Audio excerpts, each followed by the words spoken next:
Slope इन PV diagram. ठीक है, तो सबसे पहले एक चीज देखिए, कोई कर्व है, अगर जैसे ये कर्व है तो इस पॉइंट पे जो स्लोप होगा यानी ये जो टेंजेंट होगा ये थीटा बनाएगा ना, ये तो स्लोप का मतलब होता है m से रिप्रेजेंट होगा, इसका मतलब होता है tan थीटा। ये जो टेंजेंट इस पॉइंट पे स्लोप निकालना है, इस पॉइंट पे टेंजेंट ड्रॉ किया और टेंजेंट जो पॉजिटिव एक्स एक्सिस से जो एंगल बनाया उसका tan थीटा स्लोप हो। ये कैसे निकलता है, dy बाई डी एक्स से। ठीक, यहाँ पे थीटा एक्यूट है तो ये स्लोप पॉजिटिव होगा। अच्छा, अगर ऐसा रहे तो, अगर ऐसा रहेगा तो किसी पॉइंट पे यहाँ पे तो टेंजेंट हम ऐसे बनाएंगे और एंगल ये वाला लेंगे हमेशा। तो यहाँ पे तुम्हें क्या लग रहा है, डी बाई डी एक्स जो होगा स्लोप, ये स्लोप जो होगा वो tan थीटा होगा, ये निगेटिव होगा। क्यों? क्योंकि ये ऑब्ट्यूज एंगल है। Is it clear? तो यहाँ पे स्लोप क्या है, निगेटिव है, स्लोप निगेटिव है। अब हम तुमको एक चीज बेसिक चीज समझाना ये चाहते हैं, ये और ये दो स्लोप हैं, दोनों में तुम्हारे पॉजिटिव स्लोप हैं दोनों के, देखो है ना। जैसे ये वाला स्लोप का मतलब हम चढ़ान से समझेंगे, किससे समझेंगे, चढ़ान या उतरान, यानी असेंडिंग या डिसेंडिंग। अब एक चीज देखो, ये चढ़ रही है, चढ़ मतलब असेंड कर रही है, और ये भी असेंड कर रही है, दोनों का स्लोप पॉजिटिव होगा। लेकिन इसका असेंडिंग ज़्यादा है तो इसका स्लोप, जैसे ये 2 है तो ये 3 या 4 ज़्यादा ही होगा। एक और ले लो यहाँ पे, हो सकता है इसका 5 हो जाए। Is it clear? ठीक उसी तरह अगर कोई ऐसे गिर रहा है तो इसका स्लोप निगेटिव होगा, और ये गिर रहा है, ये गिर रहा है। अब तुम्हें बताओ, ये निगेटिव में तीनों के स्लोप होंगे, लेकिन इसका स्लोप निगेटिव में ज़्यादा है। तो जैसे ये मान लो -2 है तो ये -3 हो सकता है, ये -5 होगा, ये निगेटिव में ज़्यादा होगा। क्लियर हुआ एक चीज? अब देखिए, हमने तो पढ़ा है स्लोप इन पीवी डायग्राम, ये पढ़ने जा रहे हैं।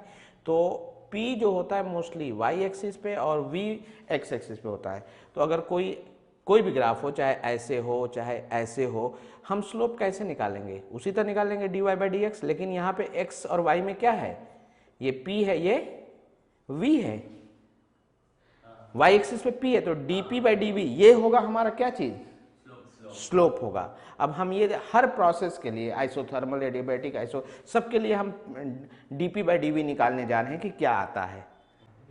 देखो सुनो, अब हम लोग पढ़ रहे हैं slope in isothermal process, isothermal process.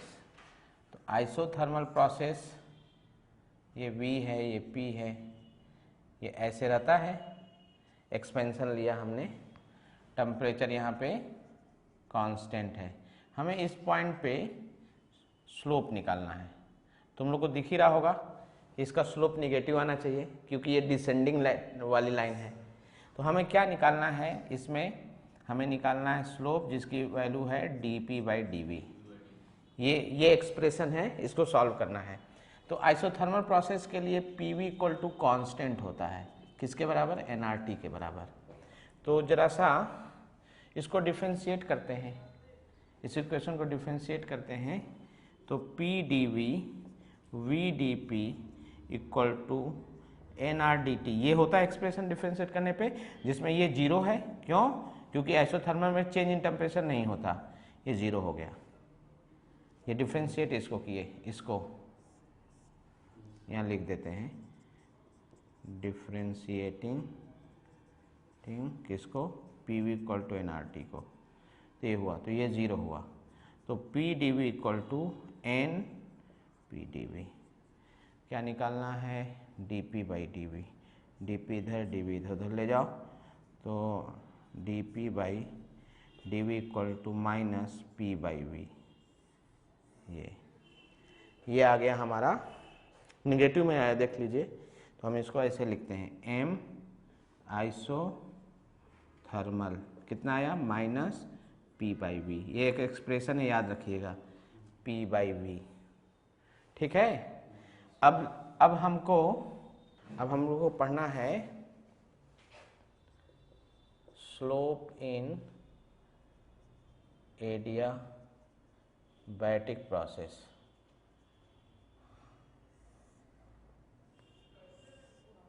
ये कोई एडियाबैटिक प्रोसेस है, तो हमें इसके लिए क्या एक्सप्रेशन है, पी वी पे power gamma equal to constant होता है। बोलो बच्चों, कांस्टेंट। तो अगर इधर डिफ्रेंशिएट करें तो इसको डिफ्रेंशिएट करते हैं तो वी पे power gamma D P plus, ये डी पी पहला प्रोडक्ट रूल लगा रहे हैं, डी पी पहले होगा, इसका ये हो गया, और जब इसका करेंगे पी लिख के इसका करेंगे तो गामा वी पे पावर गामा -1 डी वी, और ये 0 हो गया। ठीक है, अब हमें क्या निकालना है, हमें निकालना है D P by D V, ये m होता है स्लोप। तो डी पी इधर है, डी वी इधर है, उसको इधर ले जाते हैं, तो वी पे power gamma D P equal to minus gamma P V gamma -1 D V,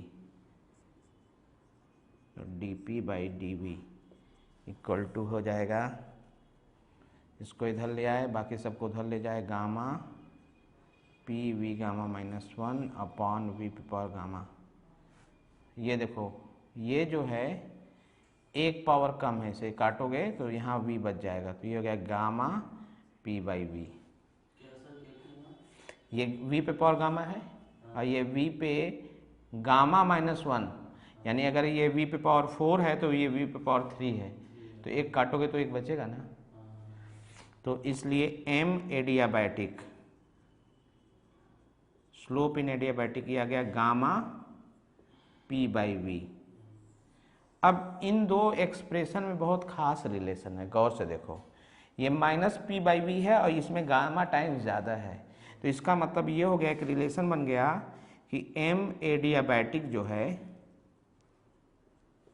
ये गामा टाइम्स m आइसोथर्मल है। ये बहुत इंपॉर्टेंट रिलेशन है, ये हमें बताता है कि एडियाबैटिक का जो स्लोप होता है वो आइसोथर्मल का गामा टाइम्स ज़्यादा है। अब इसको देखो, हम उसमें दिखाते हैं। देखो, m adiabatic is gamma times m isothermal. इसका मतलब समझिए कि किसी पॉइंट से अगर आइसोथर्मली अगर एक्सपेंड करो, आइसोथर्मली, ये P है ये V है, आइसोथर्मली एक्सपेंड करो तो ऐसे करोगे, लेकिन एडियाबैटिक करोगे तो जो स्लोप गामा टाइम ज़्यादा रहेगा, यानी ये और नीचे से होगा, इसका स्लोप ज़्यादा रहेगा। ये आइसोथर्मल है और ये हमारा एडियाबैटिक है। बस समझ आई, किसका स्लोप ज़्यादा रहेगा, एडियाबैटिक का, गामा टाइम ज़्यादा रहेगा हमेशा। ये हमने एक्सपेंशन किया है, वॉल्यूम बढ़ा है। और जरा सा वो करो, कंप्रेशन करो, तो जैसे मान लो ये देखो, ये अभी यहाँ से इस पॉइंट से देखो, इस पॉइंट से ऐसे समझते हैं, ये ग्राफ हमारा नीचे है ना, ये एक्सपेंशन है। ये बताओ क्या है, ये एडियाबैटिक है और ये आइसोथर्मल। तो ये हमने जो बनाया है ये एक्सपेंशन का होगा, लेकिन अगर कंप्रेशन का करोगे तो ऐसे जाएगा, ये यहाँ से करोगे ऐसे। तो अब इसका मतलब ये है कि ये जो है एडियाबैटिक का ये हो गया, एडियाबैटिक का, और ये आइसोथर्मल का है। यानी अगर हमें कंप्रेशन करेंगे तो हमें स्लोप किसका ज़्यादा रखना है, एडियाबैटिक का। तो ये एडियाबैटिक होगा और ये आइसोथर्मल होगा। बात समझ आ गई? तो यानी कि कंप्रेशन में ऊपर कौन रहेगा, नीचे क्या रहेगा, और एक्सपेंशन में नीचे एडियाबैटिक होगा। ये दिमाग में रखना है।